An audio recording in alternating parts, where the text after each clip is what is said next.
We're going to move on to more personal topics now. You ready? No, but let's do it. Okay. You have described yourself as being in the first scene of your third act. Who's writing the script?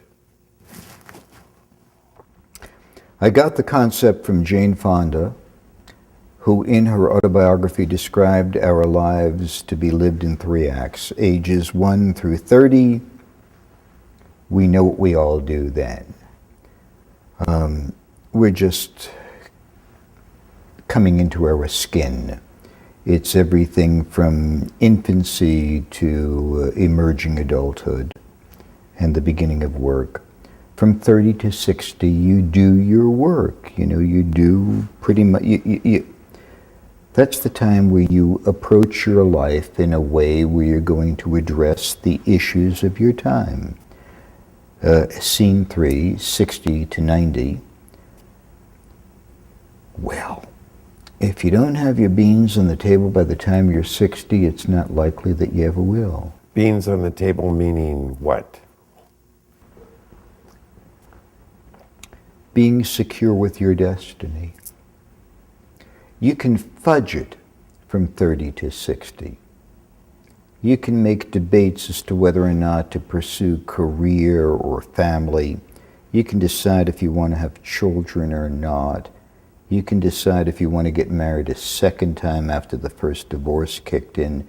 There's still this transitional, by the time you reach 60, you better have a pretty clear vision as to where you're going to go, because Act 3, 60 to 90, all the dress rehearsals are over. I am closer to the end than the beginning. I have to now consider, in the time that's left, how I wish to live my life. So all the things that we talked about on Channel A, those so-called accomplishments, and I never viewed any of them as accomplishments, and I never viewed any of them as being anything exceptional or meaningful. I mean, when you look at that stuff compared to Nelson Mandela and Martin Luther King and the people who counted and changed the world, saved lives, and all the rest of it, let's get real. Making people famous or assisting them with their fame, that's a hollow legacy. So I've spent the past year reflecting upon where I've been, and more significantly, where I'm headed. So I've spent a long time meditating upon these things and working on being in rehearsals for retirement. That's where I find myself right now in the first scene of the third act. You are a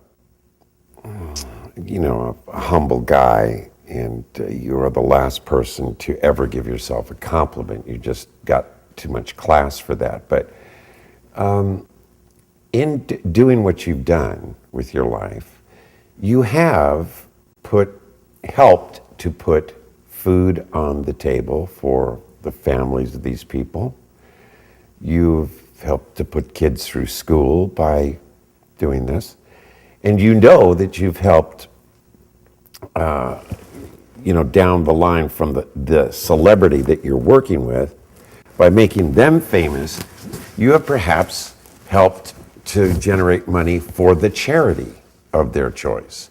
And that money has helped others. So in other words, the ripple effect of what you've done, of what everybody does in their life, can't be discounted. It's not just 2 inches from your epidermal that we're talking about here. It's ripple in still waters, as the Grateful Dead says.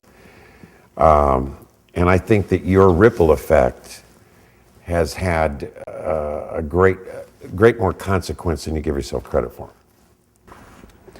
I appreciate the kind words. Let us not talk falsely now, the hour is getting late. Leave those alleged legacies behind. It is now. You see lights behind me. You see a city. You see each one of those lights representing hundreds of thousands of people. Those people whose lights we see, those are beacons, and the beacons are sending out SOS signals. And those SOS signals read, "We are hurting. America is going through a going out of business sale. Our essential destiny has become corrupted. Dreams have been broken. We can't speak to our children, and our children don't speak to us, and the children don't speak to the children." You are looking in these beacons of the sons and the sons of the survivors. The survivors were our parents. Our parents' sons were us. And the generation of 18 and 19-year-olds right now who are twittering each other are lost. And in the process, people, good people who have worked a lifetime on assembly lines under a promise and a premise that if you devote Act 2, ages 30 to 60, working on assembly lines over my shoulder for Boeing and Lockheed, or in Detroit for GM and the others, there was kind of an unspoken promise that when you got to the end of the second act, somebody would show you appreciation, your employer. You would be rewarded with something. Call it a pension. Call it a health care program. Call it a gold watch. Call it a thank you.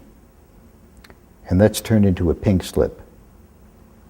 And as we sit here and we speak tonight with almost double-digit unemployment, we're talking about millions and millions and millions of people who move from their house to an apartment to a car and are cruising Skid Row. People who are really and truly in pain. One of the issues of the third act is what you're going to do about it. What we're going to do about it, of course. Another issue of the third act is those of us, baby boomers, in the 60s, who spoke so fervently about our own personal sense of freedom, how are we going to deal now with our parents who are dying? Will we be as present for them as they were for us? Will we try and warehouse them off somewhere and make visits on Christmas and Thanksgiving? The relationship between children and their aging parents is one of the great issues of the 21st century. America's going broke. We're going to observe now how people who are forced to do without are going to cope. Are they going to handle this with dignity? Are we all going to pull together? Or are we going to climb over the corpse of our financially impaired brothers and sisters to get to the head of the line to get a bowl of rice? We're going to have to deal with issues of basic human dignity. I want to take whatever knowledge I learned about media and integrate myself with various philanthropic causes and charities and groups so I can take that knowledge and offer it freely to people who are going to make some effort to bring us to a state of dignity and grace. That's one of the things that I have in mind for Scene 2 of Act 3.